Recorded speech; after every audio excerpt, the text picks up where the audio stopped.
พี่น้องจากคอยไปเบิ้งผู้ใหญ่บ้านฟินแลนด์โตเกียวมิวสิกเมื่อวันที่18ตุลาคมที่บ้านไฮตากขอยกับโพสไปเนาะว่าคอยไปเบิ้งผู้ใหญ่บ้านฟินแลนด์หลายคนมารีวิวให้ฟังแน่มารีวิวให้ฟังแน่เป็นจังไดโตเกียวมิวสิกผู้ใหญ่บ้านฟินแลนด์น่ะเลิศค่ะให้บ้านบอกว่าเลิศค่ะพี่น้องเอ๋ยคนไปเบิ้งเนี่ยหัวดำคุมจิมพี่น้องเอ๋ยเดินวัดกว้างๆนี่โอ้ยแน่นกันอย่าว่าพักกันนั่งเด้อลูกเต้นตั้งแต่เพียงแรกจังหวัดเลยบ้านข่อยน่ะมักม่วนพี่น้องเอ้ยเต้นหน้าเวทีโคบเต้นตั้งแต่เขาเจ้าโซวงพูดกันยังบ่ม่วนคักม่วนแน่ผู้ใดคิดสิมาปูศาสตร์อยู่หน้าห้านบ่ได้นั่งค่ะผู้ปูศาสตร์อยู่ติดทั้งหน้าห้านน่ะเขาเจ้ายืนเต้นบังเบิดพี่น้องเอ๋ยม่วนกันแต่โคบตั้งแต่โซวงใหม่ๆไล่ไปศิลปินแต่ผู้ละคนขึ้นห้านศิลปินแล้วเจ้าก็ย่องว่าศิลปินเพิ่นคือหลายคักแท้มีแต่ศิลปินดังๆพะนะว่าน้องซี่เกมนี่ก็ดังโพดโพเนาะอันพบรักอดีตรักแม่กองน้องลีโอมื้อเนี่ยเสียงดีรูปโอ้ยลีโอออกมาเขาเจ้าอ่อนช้อนพี่น้อง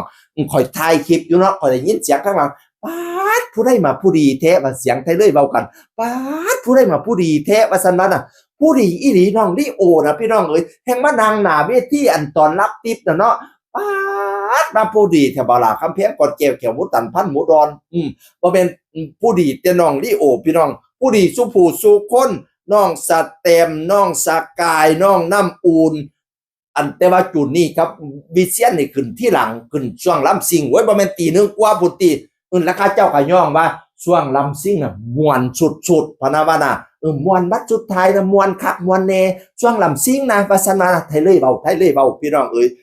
อันผู้จุดนี้กับวิเชียนไซเลิศนี่ก็เบอร์ต้นๆเนาะผลงานเพลงกะเลวแต่ว้ายดังกระดอกกระเดียดตัวเขาเจ้าม่วนเป็นตาหน้าจนว่าบ่อยากเมียบ้านเต้นจนฮอดตี3จนฮอดวินาทีสุดท้ายพี่น้องเอ้ยคนน่ะนะหนาตื่นหัวดำคุมจิ้มอีแม่ดอกรักดวงมารักก็ออกตี1พุ่นแหมป่านนั้นคนก็ห้องเพลงนำเล่าเนาะอันแล้วห้องเพลงขึ้นเพลงแรกเพลงอีหยังก็ล่ะหักน้องตอนเมาโอ้ยคนร้องน้ำแตกโคบพี่น้องเอ๋ยแล้วก็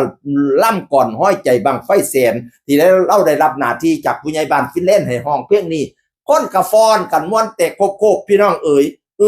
วันนี้ก็โซแต่ละผู้ละคนเนาะน้องสแตมน้อง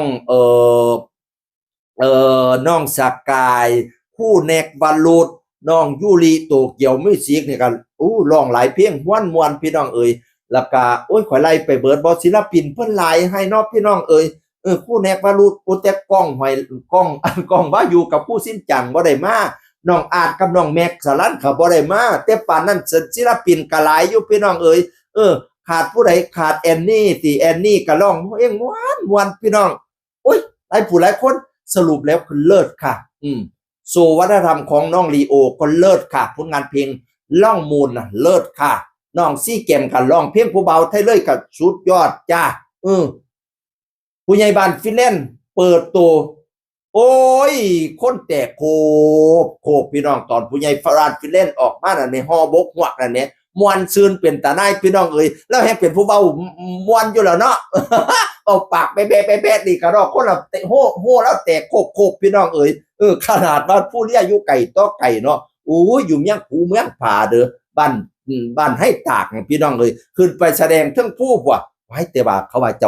จ้าทีแห้งตอนคอนวอยเฮ็ดหานน่ะโตกหานผู้นึงมาได้เข้าโรงแพทย์โรงหมอจักเป็นจังได๋แน่บุจนเฮ็ดให้การสร้างหานนี่ซ่าลงในจักหน่อยสิได้ขึ้นเวทีตอนนั้นประมาณ 3 ทุ่มนิดๆนี่แหละเนื่องจากว่าอุบัติเหตุนี่ล่ะเป็นกำลังใจให้เด้อจังซี่ล่ะอาชีพเฮาพี่น้องเอ้ยสรุปแล้วให้ตากยองมวลศิลปินหลายพะนะว่าจุใจและที่สำคัญช่วงสุดท้ายล่ำซิงเด้ออันนี้อีหลีเขาจะว่าอีหลีช่วงล่ำซิงน่ะสุดเพราะว่าไทยเลยมักม่วนไงเต้นอย่างเดียวซิ่งสุดให้โลกหลุดไปเลยซิ่งสุดให้สิ้นหลุดไปเลยซิ่งสุดให้หอยหลุดไปเลย